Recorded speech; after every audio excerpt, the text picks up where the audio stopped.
Welcome back to Investing in Trading Live, sponsored by Trading Academy. Once again, I am your host, Josh Lilquist. In the last segment, we talked about using leveraged assets to increase your odds and probabilities to hopefully reach whatever goal that you have, whether it's monetary, whether it's time, schedule. It doesn't really matter what that goal is. Maybe it's just having some fun. And you have to have some odds in your favor. By doing that, leveraging your capital is one way.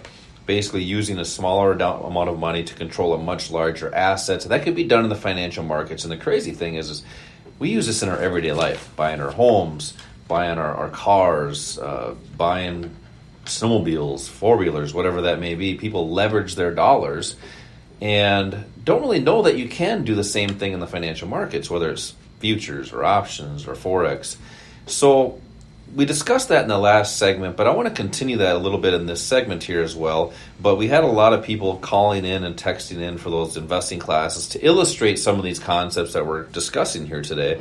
Simply, if you missed part of that, that giveaway for seats for the class, just text or call. So if you're going to text, you just text the word trading. If you call, just go 952-905-0975. Call or text the word trading to 952-905-0975, and we'll get you set up with a trading and investing class that makes sense for you based on your time and your schedule. So, Al, with this segment here, I want to discuss a few things on top of what we talked about in that last segment, but just give some realistic expectations for people that want to be able to retire, but still they need to have a rate of return to continue to live, because obviously your money will only last so long if you just try to live off of it. Now, I'm going to ask you this. What is the historical rate of return that the market has done, or what you hear on TV or brokers, advisors? What do they tell you that it should be every year? Yeah, when you're talking about the market, typically what they're talking about is the S&P 500. Correct. And that average annual return around 9%. Okay, so let's just take 9%. Now, if you have money with a money manager, and let's just say you achieve that let's say the market achieves that 9%.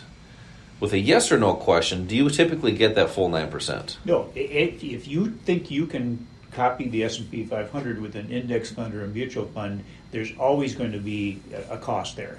So you won't achieve the same return as the S&P 500. Typically, you're closer to 4 or 5%. Okay, so let's continue to break that down a little bit. So you got that 9% historical. Now, an average fee for having it managed is about 2%. Okay, let's just say 1 on the low end. Yeah, I'd say that is conservative. Very conservative. Let's just say 1%. So that brings it down to 8. Okay. Now, one thing we haven't really discussed here today at all is inflation.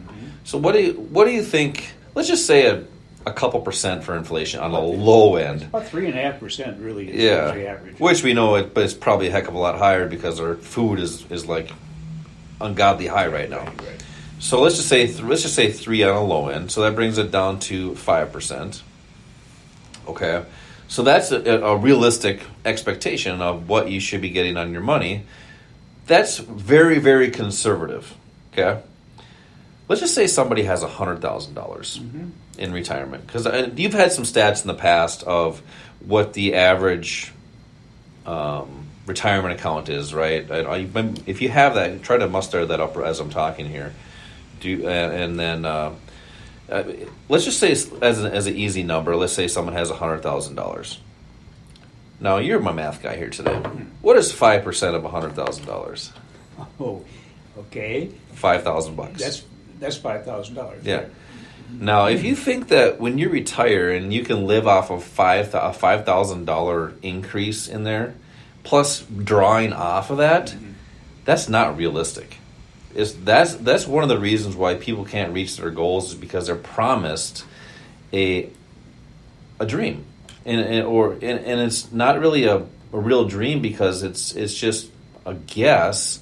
But it's not happening for people. So you talk to anybody that has retired in the past, they're always like, oh, I wish I would have done something different, because they're not getting the returns that they were hoping for. there are strategies to do things for what you need out of the market, but also to eliminate all those extra fees. What are some of the techniques that you've helped people with to have an opportunity not to just be status quo and get to retirement time and say, I wish I would have done something different? Well, one of the things, and you mentioned the word fees, one of the things that you need to address as quickly as possible are fees.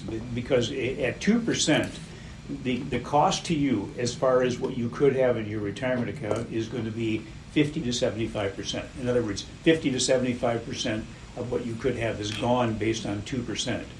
2%, let's talk about what your retirement accounts are invested in. If you're invested in mutual funds, that 2%, which is probably closer to maybe 3%, that's the mutual fund manager's fee. What about the plan sponsor, whoever put it together for you? They are also taking a chunk out of that. So that could be another maybe 1% taken out of your accounts. If you're doing something that could cost you 50 to 75% of what you could have, maybe you need to look at something different. So one of the things that we talk about is eliminating those fees or controlling those fees as much as possible. And then what about the rate of return? A lot of people have a retirement account put together where an advisor will look at a certain percent return that they need to get to be able to make it through 90 or 95 years. Get by is what they say. Yeah, but that's based on no changes in your life. So what if you have a medical emergency? What if you have some kind of a trauma, financial trauma? Maybe you need to change that rate of return. And how do you do that if you're just putting your money into something that is going to have a mediocre return every year?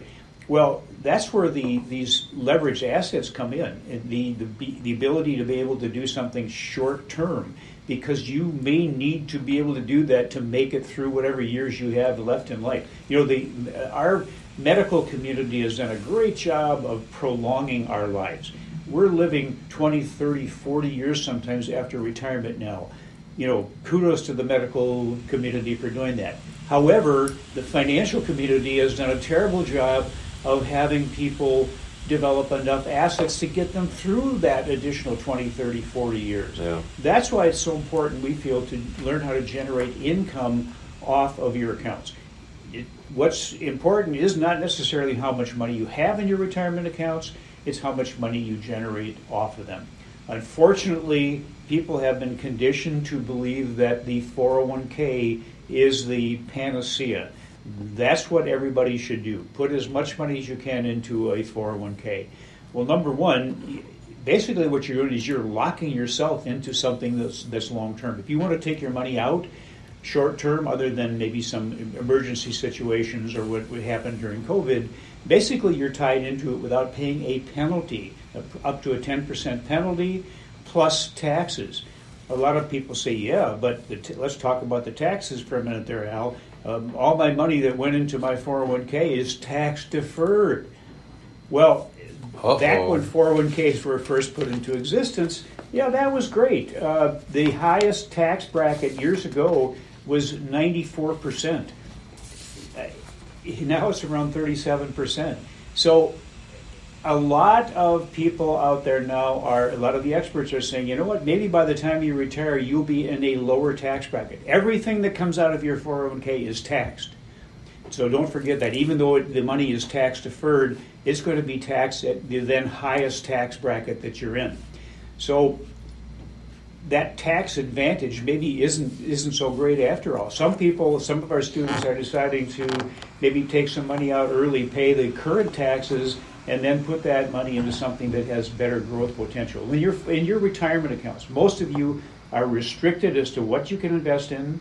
You have high fees, which are hard for you to control, and you have no way of really protecting those assets.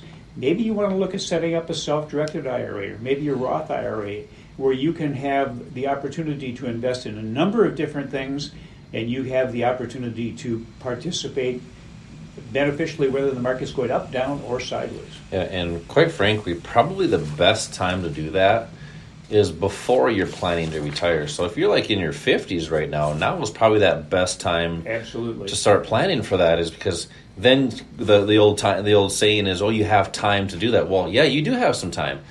But you don't want to let time go by, because then you'll be in that position where you say, "Oh shoot, I wish I would have done something differently."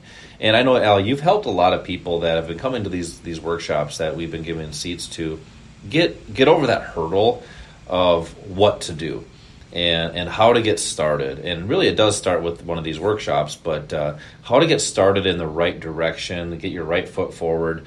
That way, you have the best opportunity to get to where you need to be financially at that retirement time. So if you want to come into one of these workshops, we have these classes all across the metro. They're about 2 hours long, and we talk about these techniques and concepts that we're really discussing here. There's a lot more to discuss, and actually being able to see it, because we're visual learners. To come into one of these classes, these workshops, just call or text the word trading to the number 952-905-0975. That's 952-905-0975. Coming up next, let's talk about the best time to create an income strategy. This is Josh and Al. We will be right back.